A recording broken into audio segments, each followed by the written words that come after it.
Welcome guys to my part 2 of my vlog. Ayan, dumating na tayo sa front part ng pinupuntahan natin yung, di ba, sabi ko sa part 1 ko, pupunta tayo sa magandang lugar. Ayan, andito na tayo pero this is the first part pa ng lugar that we call Pulta. So, first time ko dito pumunta ng Pulta guys. Ayan, picture muna. Ninamnam yung kagandahang gawa ng ating Panginoon. Ayan, mga ilog, bulubunduking mga lupain dito, mga punong kahoy, nyog. Ang kaganda talagang tingnan kung andito kayo guys. So ayan, smile muna dito. Picture dyan, picture doon. Ayan. Ayan yung ilog na sa likuran ko guys. Yan galing yan sa Pulta. Kasi malayo pa raw yung talagang yung pinaka main part ng Pulta. So this is the front door. Ito yung dito tayo dadaan papunta sa talaga sa pinakapulta na lugar. Yung Pulta guys, in English that means door. So dito makikita mo yung mga naglalakihang bato na para siyang pinto. Kaya the people called it Pulta. Ayan, tingnan niyo sa side ko.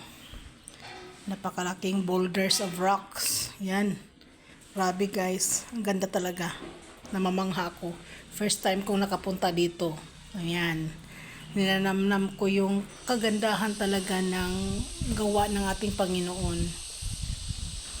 Sino bang mag-akala dyan guys na dyan sa mga bato na yan, nadaan tayo sa gilid ng ilog, doon pa sa malayong bahagi, andun yung pinaka magandang lugar na hindi mo akalain na mayroon palang lugar na gano'n doon. So dito tayo sa dorm, andito sa front muna. Ayan yung lalaki guys, nakita mo yun, doon sila dumaan sa may bato. Ako naman kasi hindi ko pa masyadong alam dyan, so dito ako sa may tubig na bahagi. Ayan. Ayan, tingnan mo yung mabato guys.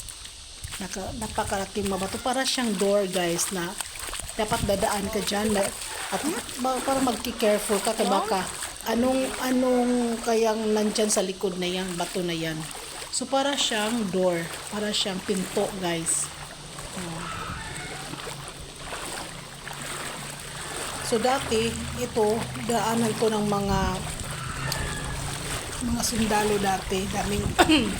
Daming nagkalas dito mga sundalo dahil sa yung gusto nyo yung lugar niya mahirap daanin so against sa mga alam mo na kung sa mga lumalaban sa gobyerno.